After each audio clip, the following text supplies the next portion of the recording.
আল্লাহ রাব্বুল আলামিন বললেন, ওয়ালাকাদ দরাবনা লিন-নাসি ফি হাযাল কুরআনি মিন কুল্লি মাসালিল লাআল্লাহুম ইয়াতাযাক্কারুন।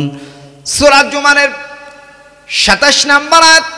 আল্লাহ রাব্বুল আলামিন বললেন, মানব জীবন পরিচালনা করার জন্য যত কিছু ওয়াজ নসিহত আর বক্তব্য দৃষ্টান্ত যা কিছু দরকার আমার আল্লাহ রাব্বুল আলামিন কোরআনুল কারীমের মধ্যে দিয়ে দিয়েছেন। কথা বলেন ঠিক কিনা? একটু রাসূলের জীবনকে অ্যানালাইসিস করি। মক্কার যুবকদেরকে সাথে করে নিয়ে মক্কার ঘরের কিনারা দরজায় নক করে করে বলেছিল, ও মক্কাবাসীরা, কন্যা সন্তানকে, জীবন্ত কন্যা সন্তানকে কবরস্থ করো না, সুদ খেও না, ঘুষ খেও না, দুর্নীতি করো না, অন্যায় করো না, পাপাচার করো না। আচ্ছা বলুন তো, 17 জন্ম থেকে 17 বছর তিনি কি একটিও পাপের দাগ কি বদ্ধ করতে পেরেছিল নাকি? 17 থেকে 40 হিলফুল ফুজুল গঠন করলেন, শান্তি সংঘ নামের প্রতিষ্ঠান তৈরি করলেন। ভালোভাবে ঘটনাগুলো বুঝবেন, ইতিহাসগুলো বুঝবেন। আমার আপনার নবী হিলফুল ফুজুলের মুসলমানদের মধ্য থেকে নয়, অমুসলমানদের মধ্য থেকে তার সভাপতি বানায়া যুবকদেরকে নিয়ে তিনি মক্কার ঘরে ঘরে, বিভিন্ন মানুষের ঘরে ঘরে কোরআনের বললেন, অন্যায় করো না, সুদ ঘুষ দুর্নীতি করো না, জেনা ব্যভিচারী করো না, জীবন্ত কন্যা সন্তানকে কবরস্থ করো না। আচ্ছা বলুন তো, 17 থেকে 40 বছর একটি পাপের দাগও কি বদ্ধ হয়েছে? কোরআন যখন তিনি চেষ্টা করলেন শান্তি সংঘ প্রতিষ্ঠান তৈরি করেও পারলেন না। 40 বছরে ফালিয়াবুদু রাব্বা হাযাল বাইত, আল্লাহর কাছে বলেন, হে কাবার মালিক, আমাকে এমন একটি কিতাব দেন যা দিয়ে আমি সমাজ পরিবর্তন করতে পারি। কথা কন ঠিক কিনা? বিশ্বনবী কোরআন, লম্বা ঘটনা, আমি সেদিকে যাচ্ছি না।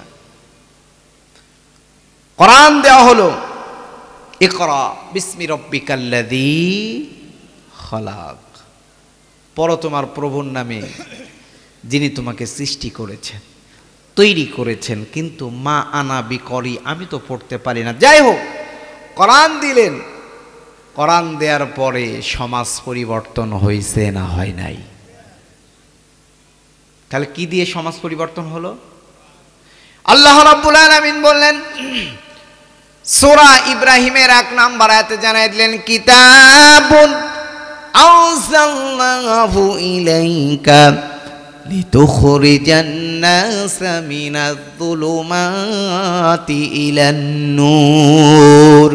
ও নবীজি, আমি আপনার উপরে কিতাব নাজিল করলাম, এই কিতাব দিয়ে মানুষগুলাকে, অন্ধকার যুগের মানুষগুলাকে আলোকিত মানুষ বানাবেন। কথা বলেন ঠিক কিনা? এই কথা বলার কারণ হলো এটা, মাদ্রাসায় কোরআন আছে, মসজিদে কোরআন আছে, এখানে যারা মুসলমান দিনী ভাই যারা রয়েছেন সকলের ঘরে কোরআন আছে না নাই? আচ্ছা বলুন তো, কোরআন সকল জায়গাতে কোরআন আছে, কিন্তু সমাজ কি পরিবর্তন হয়েছে? আমি কি বোঝাতে পেরেছি? কাগজের কোরআন যখন প্র্যাকটিক্যাল করলেন, এটা কাগজের কোরআন না, যেটা কোরআন থেকে কাগজের না, ওর মধ্যে লেখা আছে পরিবর্তন হবে না। বাড়িতে যদি লক্ষ কোটি বছর যদি বাড়িতে থাকে পরিবর্তন হবে না, মাদ্রাসায় যদি থাকে পরিবর্তন হবে না, মসজিদে হাফেজের সিনায় পরিবর্তন হবে না। যদি সমাজ পরিবর্তন করতে হয়, ওই কাগজের লেখা কোরআনটা সমাজে দেশে বাস্তবায়ন করা লাগবে। কথা বলেন ঠিক কিনা? কোরআন এমন একটি কিতাব, এমন একটি পরশ পাথর, যে ব্যবস্থা আপনারা করে দিয়েছেন, এখান থেকে হাজারো আলেম বের হবে, বলবে সীতাহার মাদ্রাসায় পড়েছি। তাহলে এই গ্রামের সুনাম শুধু এটা এখান পর্যন্ত নয়। যেমন হুমায়ুন ভাই যদি বাইরে যায়, তিনি হয়তো এখানে টিচার করতে, বাইরে তো বলে যে আমি আমার গ্রাম অমুক অমুক জায়গা থেকে পড়েছি, অমুক মাদ্রাসার টিচার। আপনাদের আবুল কালাম ভাই সহ যত স্টাফ আছে, তারা যদি বাইরে আলোচনা করতে যায়, অত্র মাদ্রাসার নাম লিখে দেয় বা এখানে যারা হাফেজ হয়, আলেম হয়, এই গ্রামের সুনাম শুধু সীতাহার দক্ষিণ দিনাজপুরের মধ্যে বর্ধনে আশেপাশে মালদা এবং মুর্শিদাবাদ সকল জেলার মধ্যে সীতাহার মাদ্রাসার সুনাম আছে না নাই? আমি কয়েকজন বক্তার সাথে গল্প করলাম, বললো না খুব ভালো প্রতিষ্ঠান, অনেক পুরাতন প্রতিষ্ঠান। আমি বললাম যে আজকে সীতাহার যাব। তখন বললো হুমায়ুন ভাইকে অনেকেই চিনে। তখন বললো ওনার মাদ্রাসা। জি, তাহলে কোরআন আপনারা পড়ানোর ব্যবস্থা করেছেন। ওই যে বাচ্চা ছেলেটা বললো না, আল্লাহ রাসূল বলেছে খায়রুকুম মান তাআল্লামাল কুরআন ওয়া আল্লামা। আমরা সমাজের মধ্যে সম্মানিত ব্যক্তি তারে মনে করি, সালাম দিই, সম্মান দিই ওই ব্যক্তিকে দিই যার টাকা পয়সা বেশি। কথা বলেন, এলাকার সুনামধন্য ব্যক্তি মারা গেছে, জানাজার লোকের অভাব নাই।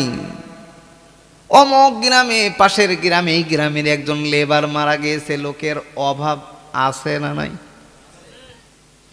টাকা থাকলে সম্মান, টাকা না থাকলে অন্যায় যদি করে গরিব, ন্যায় অন্যায় করে নাই, বড়লোক করছে, দোষটা আছে না নাই? এদিকে নাই, আমাদের এদিকে আছে। আমরা সম্মানিত ব্যক্তি মনে করি তাকে, যার টাকা পয়সা সমাজে বেশি আছে আমরা তাকে মনে করি। ও সীতাহার গ্রামের বাসিন্দারা শুনে নাও, জেনে নাও, আল্লাহ রাসূল বললেন খায়রুকুম মান তাআল্লামাল কুরআন ওয়া আল্লামা।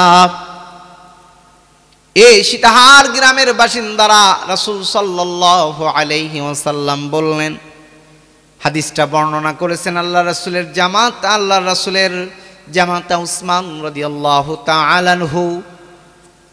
আসমানের নিচে জমিনের উপরে ওই ব্যক্তি সর্বশ্রেষ্ঠ ভালো কোন ব্যক্তি?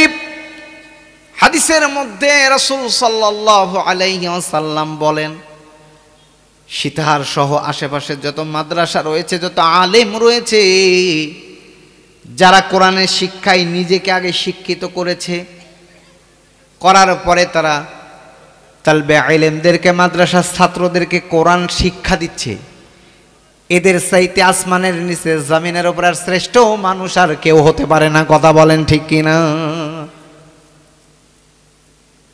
কোরআনের শিক্ষা সকল মানুষদের তলাবুল ইলমি ফরিদাতুন আলা কুল্লি মুসলিমিন ওয়া মুসলিমাত। আল্লাহ তাআলা নামাজের ফরজ আগে দেয় নাই, যাকাতের ফরজ আগে দেয় নাই, হজের ফরজ আগে দেয় নাই, নামাজের ফরজ আগে দেয় নাই। আগে আল্লাহ রব্বুল আলামিন বলেছেন ইকরা, পড়ো।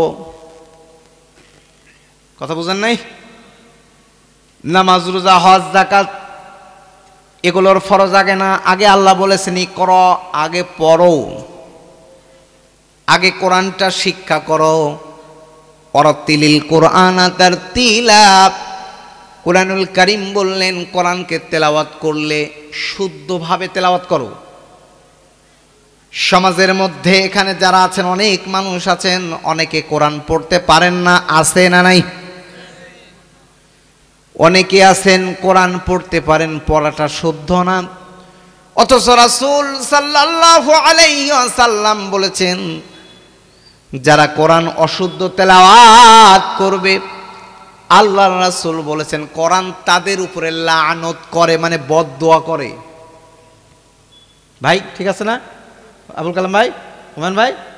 বদদোয়া করে না কোরআন যারা অশুদ্ধ পড়বে। ওয়ারাতিলিল কুরআনা তারতিলা। আল্লাহ বললেন কোরআনকে তেলাওয়াত করা লাগবে কিসের সাথে? তারতিল, তারতিলের সাথে তেলাওয়াত করা লাগবে। নামাজ শুদ্ধ হওয়ার প্রথম শর্ত হলো কোরআনের তেলাওয়াত শুদ্ধ হওয়া। তাহলে আপনারা প্রতিষ্ঠান তৈরি করেছেন, এখান থেকে তাহলে আপনাদের ছেলে মেয়েদেরকে মাদ্রাসায় পড়ানোর দরকার আছে না নাই? আছে না? আছে না? কোরআন কাছে আসলে, কোরআনের তেলাওয়াত শুনলে দিল কলিজা ভালো হয়ে যায়। আর কোরআনের তেলাওয়াত এমন একটি তেলাওয়াত এমন একটি কিতাব যার কাছে আসলে খারাপ মানুষগুলো ভালো মানুষ হয়ে যায়। কথা ঠিক না? আল্লাহ রাসূল জনাবে মুহাম্মাদুর রাসূলুল্লাহ সাল্লাল্লাহু আলাইহি ওয়াসাল্লাম আব্দুল্লাহর পুত্র মুহাম্মদের কল্লাটা আলাদা করার জন্য ওমর রাস্তা দিয়ে না তরবারি নিয়ে দৌড় দিয়েছে, মানে হেঁটে যাচ্ছে। কোরআন এমন একটি কিতাব, কোরআনের তেলাওয়াত শুনলে মানুষের দিল ভালো হয়ে যায়।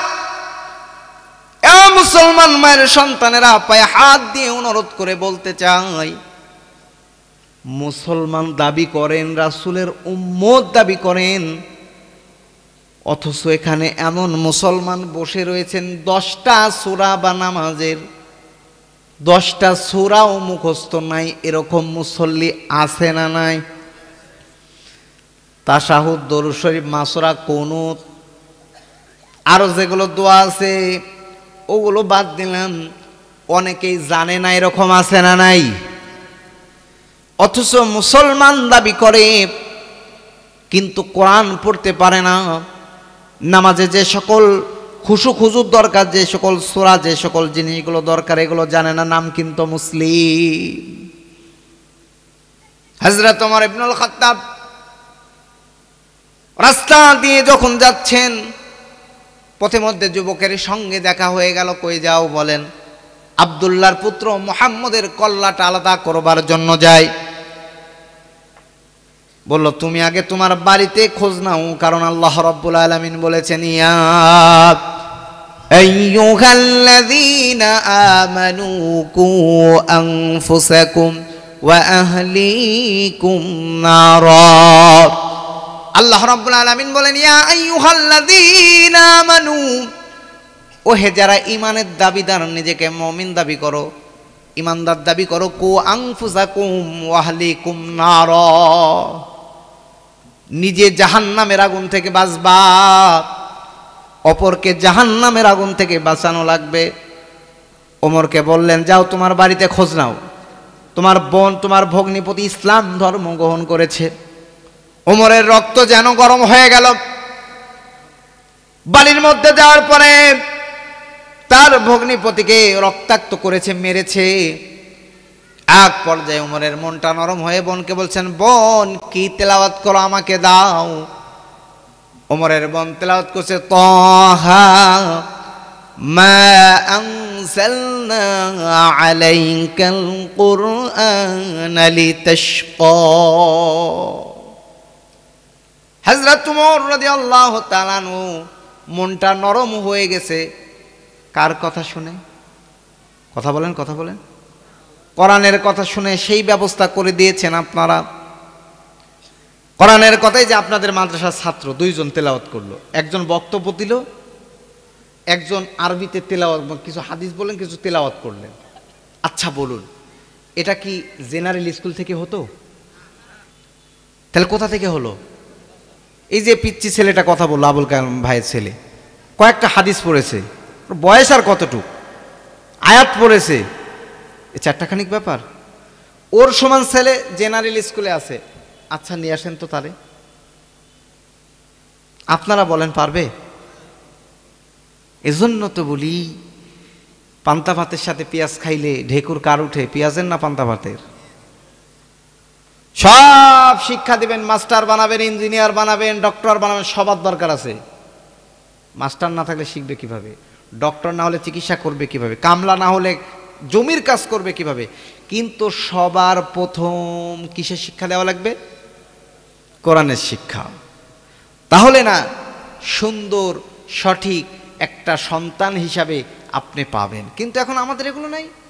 ওই যে ছেলেটা বললো না, বাবা রাত 10টা বাজছে, ঘুমাও, সকালে উঠে তোমারে প্রাইভেটে যাওয়া লাগবে। আমাদের এদিকে আছে, সকাল 6টার সময় উঠে আমরা ফজর নামাজ পড়ে বের হই, আর ফজর নামাজ পড়ে এই 10 বছর 12 বছরের বাচ্চারা প্রাইভেটের জন্য, কোচিংয়ের জন্য বের হয়ে যায়। ওইদিকে মাথায় আছে দেখেন। অথচ কোরআনের শিক্ষা যে দেওয়া লাগবে, আগের মানুষ যারা আছেন তারা বলতে পারবেন, সকালবেলায় উঠে কিন্তু আগে মক্তবে পাঠাইছে মানুষ।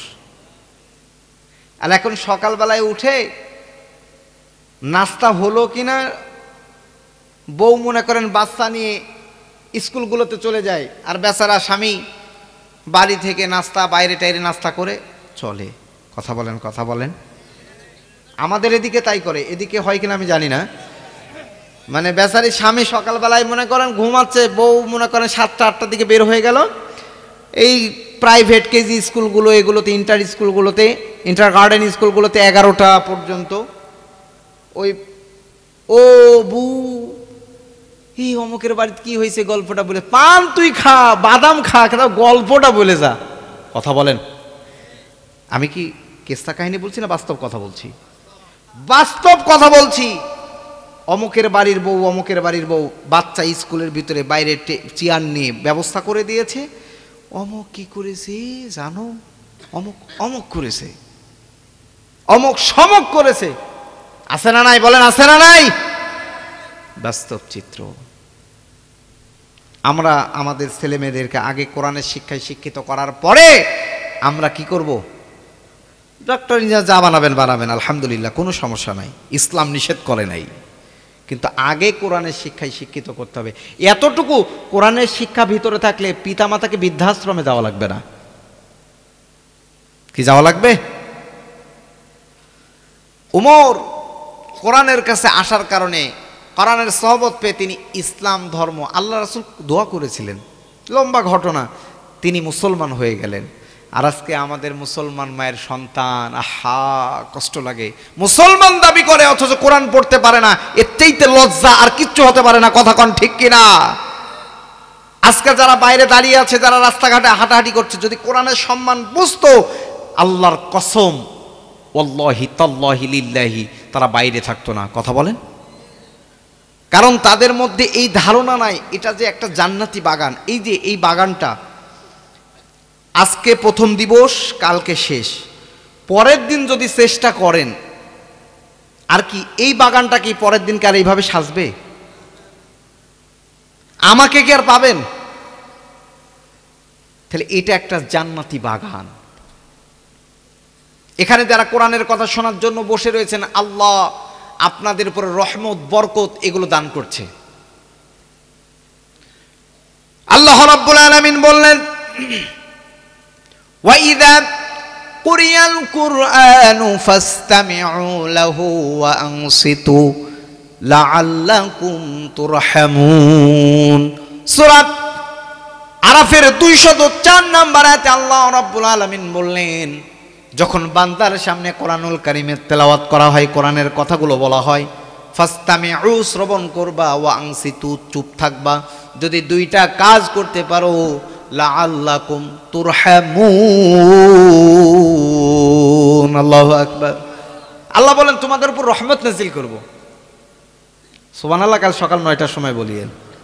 তাহলে এখানে কোরআনের আয়াত দ্বারা কি নাজিল হচ্ছে? আল্লাহর পক্ষ থেকে কি নাজিল হচ্ছে বাজান? রহমত। শুধু তাই নয়, দুনিয়ার জিন্দেগিতে আমরা মেধাজার ভালো, বিসিএস ক্যাডার, যারা মেধাই ভালো তাদেরকে আমরা বুদ্ধিমান বলি, বলি কিনা? অথচ আল্লাহ রাব্বুল আলামিন বলেন, আল্লাযীনা ইয়াসতামিউনাল কাওলা ফায়াত্তাবিউনা আহসানাহু উলাইকাল্লাযীনা হাদাহুমুল্লাহ।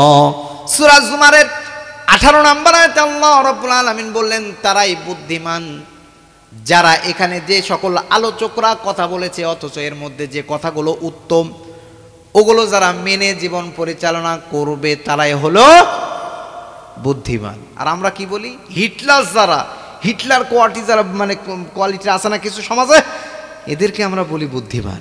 অথচ আল্লাহ বলছেন এখানে আজকে যারা আপনার আলোচনা শুনতে এসেছেন, আজকে যে ভালো কথাগুলো হবে, এই কথাগুলো এখন থেকে মানে সন্ধ্যার পর থেকে শুরু করে নিয়ে যে সকল আলোচকরা আলোচনা করেছে, তাদের মধ্যে যে সকল ভালো কথাগুলো আপনারা গ্রহণ করেছেন এবং ওই কথা অনুযায়ী যদি আমল করতে পারেন, আপনারাই বুদ্ধিমান। এদিকে আছে হুমায়ুন ভাই, আছে এদিকে? হাইরে পিরে ঠেলা আমাদের বাংলাদেশে আছে, এদিকেও আছে। আমি শেখপাড়া বহরমপুরে মাহফিল করছি, উস্তাকে আলা হজরত আমি তো চিনি না, এরা আবার কোন গ্রুপের আল্লাহ ভালো জানে, মাঝে মধ্যেই মানে উস্তাকে আলা হজরত বলে চিল্লাই উঠছে। তো দেখেন এদের দিল করে ন্যাংটা, বাংলাদেশে বিশেষ করে ন্যাংটা বাবা, বিভিন্ন বাবা, কত বাবা, বাবার শেষ নাই, অথচ নিজের বাবাকে দেখে না, কিন্তু বাবার শেষ নাই। কত মানুষ আছে আমার সচক্ষে দেখা, তেল নিলম কবরের কাছে কি চায় আমি বুঝি না। কবর কি কিছু দিতে পারে? যারা হাজী সাহেব আছেন, রাসূলের কবরের কাছে জিয়ারত করতে গেলে এই হাজিউল হারামাইন, দোয়া যদি করতে হয় কেবলার দিকে তাকাও, দোয়া করো। আর সমাজে কিছু আছে তেল পরা অমুক সেজদা দিয়ে কপালটা নষ্ট করে, আছে না? আছে না? আল্লাহ হেফাজত করুক, সকলে বলেন আমিন। তাহলে আপনারা কোরআন শুনছেন, আপনাদের উপরে রহমত নাজিল হচ্ছে, অথচ রাসূল সাল্লাল্লাহু আলাইহি ওয়াসাল্লাম বললেন, আল্লাহ রাসূল বললেন, লা ইয়াকুদু কওমুন ইয়াযকুরুনাল্লাহ তাআলা ইল্লা খাফাতহুমুল মালায়েকা। এই সীতাহার গ্রামের বাসিন্দারা শুনে নেন, জেনে নেন, ভালোভাবে বুঝে নেন। অনেকগুলো আলেম রয়েছেন, ভালো করে বুঝুন। আসমানের নিচে জমিনের উপরে শ্রেষ্ঠ জায়গা হলো মসজিদ, কিন্তু এখন যে বাগানটা সাজিয়েছে এটা হলো জান্নাতি বাগান। এই বাগানটার 2 দিন পরে থাকবে না। আল্লাহ রাসূল বললেন, কোনো ব্যক্তি যখন, কোনো সম্প্রদায় যখন আল্লাহর কথাগুলো শুনতে থাকে, মানে এটা একটা জিকির, যারা কথাগুলো শুনে, আল্লাহ রব্বুল আলামিন আসমান থেকে ফেরেশতা নাজিল করে। শুধু ফেরেশতা নাজিল করে না, তারা তাদের পাখা দিয়ে চারিদিকে পরিবেষ্টন করে রাখে। চারটাখানিক ব্যাপার। তাহলে আপনারা যারা ভিতরে আছেন পাখা দিয়ে পরিবেষ্টন করে রেখেছে, আর বাইরে যারা আছেন তারা কি আর পাচ্ছেন? তাহলে 1 নাম্বার আল্লাহ ফেরেশতা নাজিল করেছে। 2 নাম্বার ওয়াখাশিয়াতহুমুর রাহমাত। 2 নাম্বার আল্লাহ রাব্বুল আলামিন বান্দার উপরে তার রহমতের চাদর দ্বারা আমাদেরকে ঢেকে রেখেছে। 3 নাম্বার ওয়ানাজালাত আলাইহিমুস সাকিনাহ, যে শান্তির জন্য সকল মানুষ পাগল। আজকে বাড়িতে শান্তি নাই, পরিবারে শান্তি নাই, দেশে শান্তি নাই, কোথাও শান্তি নাই। কথা বলেন, আছে শান্তি? আছে? বাড়িতে শান্তি নাই, বউ স্বামীর সাথে যুদ্ধ, অথচ স্বামী বা বউ শ্বশুর শাশুড়ির সাথে যুদ্ধ, ভাই ভাইয়ের সাথে মিল নাই, অশান্তির দাবানল দাও দাও করে জ্বলছে। কথা বলেন। অথচ আল্লাহর রাসূল বলছেন, আল্লাহ তাআলা বলছেন হাদিসে কুদসি, এটা যে আল্লাহ তাআলা, আল্লাহ রাসূল বলছে যে আল্লাহ তাআলা তার বান্দাগুলোর উপরে রহমতের চাদর দ্বারা ঢেকে রেখেছে। 3 নাম্বার শান্তি নাজিল করছেন। 4 নাম্বার ওয়াজাকারাহুমুল্লাহু ফি মান ইনদা। এই সীতাহার গ্রামের বাসিন্দারা একটু মনোযোগ সহকারে শুনুন। আল্লাহ রাব্বুল আলামিন তার নিকটস্থ ফেরেশতাদের কাছে আমাদের কথা বর্ণনা করছেন। কি বর্ণনা করছেন? ওয়াজাকারাহুমুল্লাহু ফি মান ইনদা। এ আমার ফেরেশতারা সীতাহার, ওই যে ইন্ডিয়ার মধ্যে সীতাহার গ্রামের মধ্যে টিপ টিপ করে আলো দেখা যায় রাতের বেলায়। আরাম এরকম হারাম করে দিয়ে দাড়ি পাকা মুরব্বী আমার বান্দারা, পর্দার আড়ালে আমার বান্দিরা, যুবকেরা, ছোট ছোট বাচ্চারা যে বসে আছে, তারা কিসের জন্য বসে আছে? ফেরেশতাদের কাছে বলছে। ফেরেশতারা বলে না, আল্লাহ ও মালিক, আপনার বান্দাগুলো হেদায়েতের আশায়, আপনার ভয়ে কোরআনুল কারীম আর হাদিস থেকে কথা শোনার জন্য ওই সকল মাহফিলের মধ্যে ওই সকল বান্দা বান্দিগুলো বসে আছে। কথা বলেন ঠিক কিনা? অথচ ফেরেশতাকে আল্লাহ তাআলা যখন বলেছিলেন, ওয়া ইয ক্বালা রাব্বুকা লিল মালাইকাতি ইন্নী জাইলুন ফিল আরদি খলিফা, হে আমার ফেরেশতাগণ, আমি পৃথিবীতে প্রতিনিধি বানাবো, কিন্তু ফেরেশতারা মত দিয়েছিল না। কথা বলে। অথচ বাকারার মধ্যে আল্লাহ বললেন, আল্লাহ ফেরেশতাদের উপরে আদমের মর্যাদা বাড়াই দিলেন। তার মানে আল্লাহ তাআলা আমার আপনার মর্যাদা বাড়াই দিয়েছে।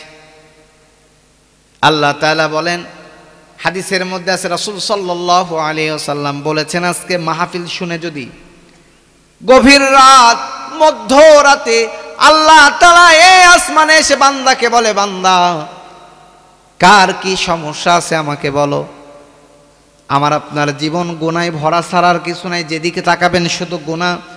একজন ইমাম সহ আমি বুকে হাত দিয়ে বলতে পারবো না আমার জীবনটা গুনাহ ছাড়া আছে।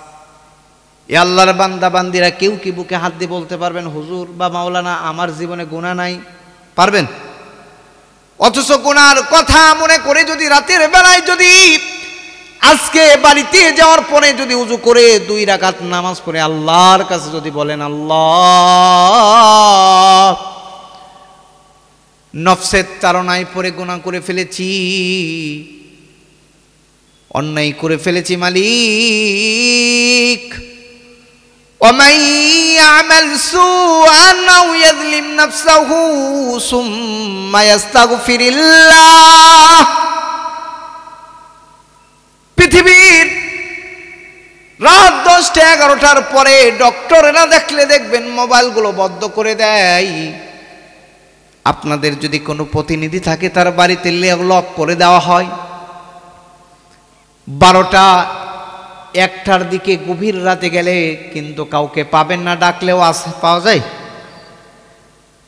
ভালো করে বুঝুন, কাউকে পাওয়া যায় না। অথচ আমার আল্লাহ বলছেন, বান্দা তুমি যখন আল্লাহ বলে ডাক দিয়ে যদি বলো, রব্বানা যালামনা আনফুসানা ওয়া ইল্লাম তাগফির লানা ওয়া তারহামনা, আয় মালিক দুনিয়ার জীবন তো 60 থেকে 70 বছর, রাসূল বলেছে আমার উম্মতের গড় আয়ু হবে 60 থেকে 70। আপনি যখন রাতের বেলায় যদি উজু করে যদি আল্লাহকে ডাক দেন, আল্লাহ নিজের নফসের উপরে জুলুম করে ফেলেছি, গুনাহ করে ফেলেছি মালিক, আর গুনাহ করব না, মালিক আপনি আমাকে মাফ করে দেন। বান্দা যদি তওবা করে, আল্লাহ তাআলা বলছেন, আল্লাহ রাসূল বলেছেন, বান্দা চোখের পানি নাকের ডগাবে জমিন স্পর্শ করার আগে আমার আল্লাহ রব্বুল আলামিন বান্দাকে মাফ করে দেয়। এ মুসলমান মায়ের সন্তান, একটু নিজের বিবেককে প্রশ্ন করুন। দুনিয়াতে যদি অপরাধ করে, বাবার কাছে যদি সন্তান অপরাধ করে, 1 বার 2 বার 3 বার যদি অপরাধ করে, এক পর্যায়ে বাড়ি থেকে বের করে দেয়। কথা বলেন? যদি কোনো কর্মচারী যদি অপরাধ করে, 1 বার 2 বার 3 বার চুরি করলে বের করে দেয়। সমাজে মুখ পাওয়া যায় না, বাড়ি থেকে বাবা রাগ করে বের করে দেয়। অথচ আমার আপনার আল্লাহ বলছেন, ওয়ামাই ইয়ামাল সুআন আও ইয়াযলিম নাফসাহু, সূরা নিসা 110 নম্বর আয়াত। বান্দা নিজের নফসের উপরে জুলুম করে ফেলেছো, গুনাহ করে ফেলেছো, হতাশ হয়ো না। তুমি যদি ওই অবস্থাতেও যদি আমি আল্লাহ বলে ডাক দাও, আমি তোমার গুনাহগুলো মাফ করে দেব।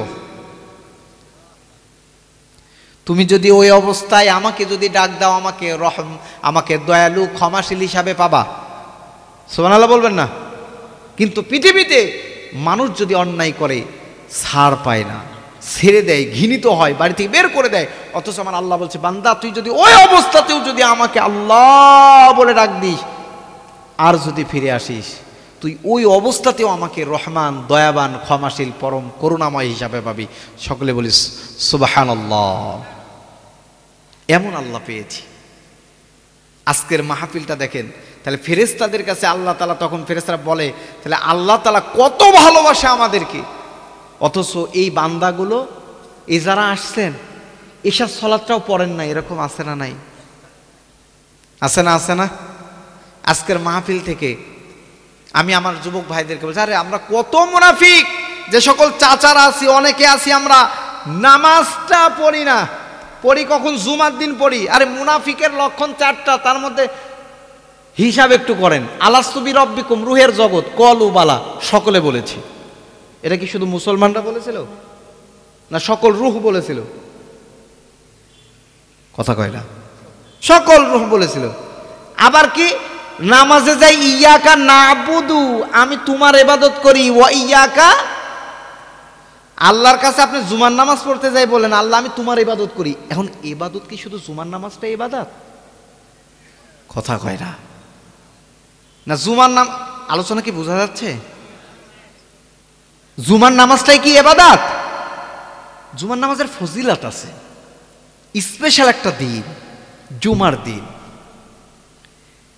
তাহলে আপনি বললেন জুমার সালাত পড়তে ইয়াকা নাবুদু ওয়া ইয়াকা নাস্তাইন, আমি তোমার ইবাদত করি, তোমার সাহায্য চাই, কিন্তু আর আসরে আর নাই। তার মানে ও আল্লাহকে বলছে আল্লাহ তোমার ইবাদত করি, মানে আল্লাহর সাথে ধোঁকা দিচ্ছে। এটা মুনাফিকি আমরা করলাম না?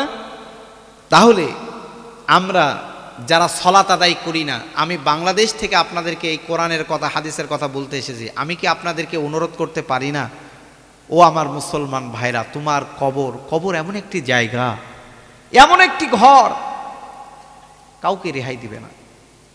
মৃত্যুর যন্ত্রণা এমন একটি যন্ত্রণা, এমন কষ্ট। আল্লাহর রাসূল বলেছে যে আমার উপর মনে হয় উহুদ পর্বতটা মনে হয় তুলে দিয়েছে মৃত্যুর যন্ত্রণা যখন, মানে আল্লাহ রাসূলের মৃত্যুর যন্ত্রণা হবে, তা তিনি বলেছে যে এত কষ্ট, না জানি আমার উম্মতগুলোর কি হয়। তাহলে যারা সালাত আদায় করেন না, আমি কি তাদেরকে অনুরোধ করতে পারি আজকের মাহফিলের পক্ষ থেকে আপনারা সালাত আদায় করবেন? আসুন। তাহলে মাহফিল আমরা শুনলে লাভ কি হচ্ছে বুঝতে পেরেছেন তো? এক, ফেরেশতারা পাখা দিয়ে ঢেকে রেখেছে আল্লাহর রহমত দ্বারা, আল্লাহ শান্তি বর্ষণ করছে, আল্লাহ ফেরেশতাদের কাছে আমাদের গুণ বর্ণনা করছে এবং আল্লাহ তাআলা রহমত নাজিল করছে। যারা বাইরে আছেন ওরা কি পাচ্ছে না, ওরা বঞ্চিত। হেদায়েত যদি পেতে চাই তাহলে সামিয়ানার নিচে আসার দরকার আছে না নাই?